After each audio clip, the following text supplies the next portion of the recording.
سفر ہے. ہم سب میں سے ہر کوئی سفر میں ہے. جب اللہ پاک نے دنیا میں بھیجا تب سے یہ سفر شروع ہے. سفر کا پہلا سٹیج آتا ہے ماں کی مامتا، ماں کی گود. پھر اس کے بعد بچہ چلنا شروع کرتا ہے. پھر اگلے سفر میں جاتا ہے اسکول، کالج، یونیورسٹی اور جاب. پھر اس سفر کے بعد، اس سٹیج کے بعد ایک نئی سٹیج شروع ہوتی ہے جہاں قسمت کا کھیل، جہاں نصیبوں کا کھیل شروع ہوتا ہے، جسے ہم شادی کہتے ہیں.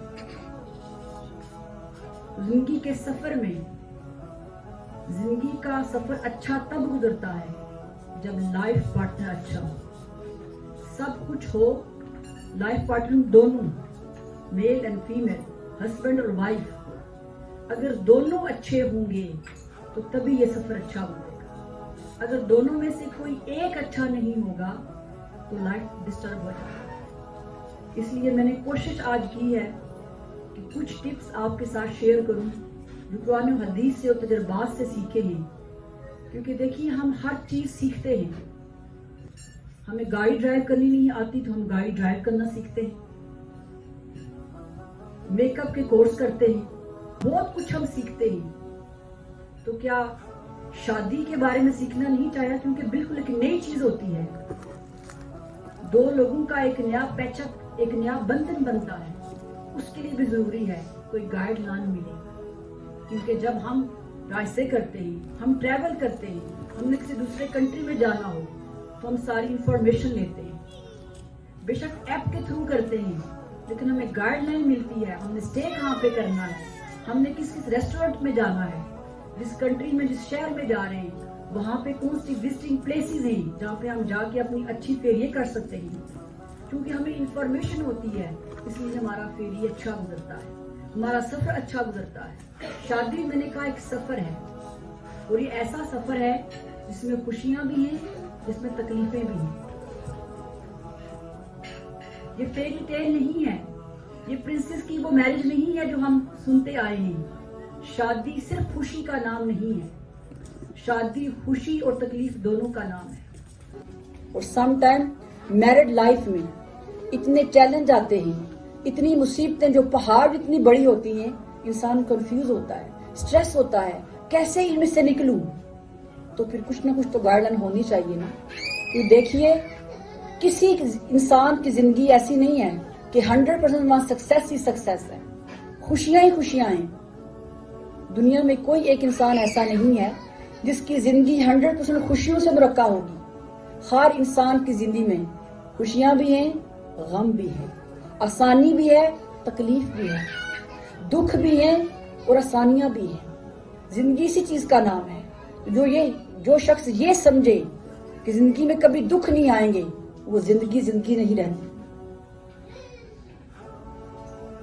اللہ رب العزت نے جو میرڈ لائف ہے اس کو اتنی امپورٹنس دی ہے کہ اس کے بارے میں قرآن مجید میں بہت ساری آیات مبارکہ ہیں. اور ہمارے پروفٹ محمد صلی اللہ علیہ وآلہ وسلم نے جتنی گائیڈ لائن ہمیں پرووائڈ کی ہے، اگر ہم اس کا 1% بھی فالو کر لیں تو کبھی ہماری میرڈ لائف تباہ نہیں ہوگی. یہ میں گارنٹی سے کہتی ہوں.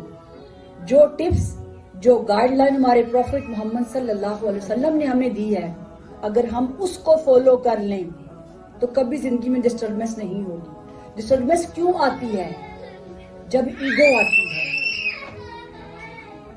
جب ہم ایروگنٹ بن جاتے ہیں، جب صرف اپنا سوچتے ہیں، جب مجھے صرف میں، مجھے، میری، میرا، جب یہ چیز میرے سامنے رہے گی تو کوئی بھی رشتہ ہسبینڈ وائف کا نہ ہو، بہن بھائی بھی ہوں، ماں باپ بھی ہوں، فرینڈز بھی ہوں، وہاں پر کبھی ون سائڈ رشتہ نہیں چلتا. تو آئیے پھر قرآن مجید سے پوچھتے ہیں. اور دوسری جانب اللہ المائٹی نے، اس کریٹر نے جب اس یونیورس کو کریٹ کیا تو آپ جانتے ہیں سب سے جو پہلا رشتہ کریٹ کیا وہ کون سا تھا؟ اللہ رب جب اس کائنات کا آغاز کیا، جب اس دنیا کو بنایا تو جب رشتوں کا بنانا چاہا تو سب سے پہلے رشتہ میاں بیوی کا بنایا. ہسبینڈ وائف کا رشتہ سیدنا آدم علیہ السلام اور سیدنا حوا علیہ السلام کو کریٹ کیا. یہاں سے پتا چلتا ہے کہ اللہ تعالیٰ کے ہاں اس رشتے کی کتنی اہمیت ہے، کتنی امپورٹنس ہے، کتنا سگنیفیکنٹ یہ رشتہ ہے، کیونکہ یہ بیس ہے، یہ روٹ ہے ہر رشتے کی، یہ جڑ ہے۔ جتنی بیسمنٹ مضبوط ہوتی ہے، جتنی گراؤنڈز ریالٹی مضبوط ہوگی، اوپر جتنی مرضی آپ بلڈنگز بنائیں گے وہ کبھی گریں گے نہیں۔ اس لیے اللہ رب العزت نے بھی جو بیس تھی، جو گراؤنڈ تھی، جو روٹس تھی، اس سے رشتوں کی بنیاد رکھی۔ پھر حضرت سیدنا آدم علیہ السلام اور سیدنا حوا علیہ السلام کے بعد پھر وہ ماں باپ بنے، پھر بہن بھائی بنے، پھر باقی رشتے اس ایک رشتے سے وجود آئے۔ تو یہاں سے معلوم ہوتا ہے کہ اللہ رب العزت کے ہاں اس رشتے کی کتنی اہمیت ہے۔ اللہ رب العزت نے سورہ الروم کی آیت نمبر 21 میں شادی کا پرپس بتایا ہے کہ شادی کیوں کی جائے، کیا مقصد شادی کرنے کا۔ سورہ الروم کی آیت نمبر 21 میں ارشاد فرمایا وَمِنْ آیَاتِهِ ان خلقکم من انفسکم ازواجا لتسکنوا الیہا وجعل بینکم مودۃ ورحمہ، اور یہ بھی اس کی نشانیوں میں سے ہے کہ اس نے تمہارے لیے تمہاری ہی جنس میں سے جوڑے پیدا کیے تاکہ تم اس سے سکون پاؤ، اور اس نے تمہارے درمیان محبت اور رحمت پیدا کر دی۔ بے شک اللہ کی اس نظام تخلیق میں ان لوگوں کے لیے بڑی نشانیاں ہیں جو غور و فکر کرتے ہیں۔ یہ جو آیہ مبارکہ آپ نے سنی ہے، اس میں اللہ رب نے شادی کا مقصد بتا دیا۔ شادی کا مقصد محبت ہے، شادی کا مقصد سکون پانا ہے، ایک دوسرے کے ساتھ کمفرٹیبل زون میں جانا ہے۔ پھر فرمایا تمہارے دلوں کے اندر محبت ڈال دی، تمہارے دلوں کے اندر رحمت ڈال دی، کیونکہ کوئی بھی رشتہ رحمت، شفقت اور محبت کے بغیر آگے جاتا ہی نہیں۔ وہ رشتہ ماں باپ کا بھی ہو، وہ رشتہ بہن بھائیوں کا بھی ہو۔ ارے ماں باپ کی شفقت اولاد کے ساتھ ہوتی ہے، اگر ایوری ٹائم ماں باپ ڈانٹیں تو بچے ایکسپٹ کرتے؟ آپ سب یہاں پیرنٹس بیٹھے ہیں، بتائیں، ماں باپ بھی تو رحمت، شفقت، محبت اور پتہ نہیں کیا کیا محبتیں اتارتے ہیں، تب جا کے یہ ماں باپ اور اولاد کا بندھن قائم رہتا ہے۔ تو یہ کیسے ہو سکتا ہے کہ جو اولاد ماں باپ کی جسم سے نکلی ہے وہ بھی رحمت اور شفقت سے جڑی ہوئی ہے، اور وہ رشتہ جو بعد میں آیا کسی ان نون پیئر کے ساتھ، بندے کے ساتھ جو زندگی گزارنی ہے، وہ رحمت، شفقت اور محبت نہ ہو۔ تو یہ کرائٹیریا، یہ راز اللہ پاک نے بتا دیا کہ میاں بیوی کا رشتہ رحمت، محبت اور شفقت کے ساتھ چلے گا۔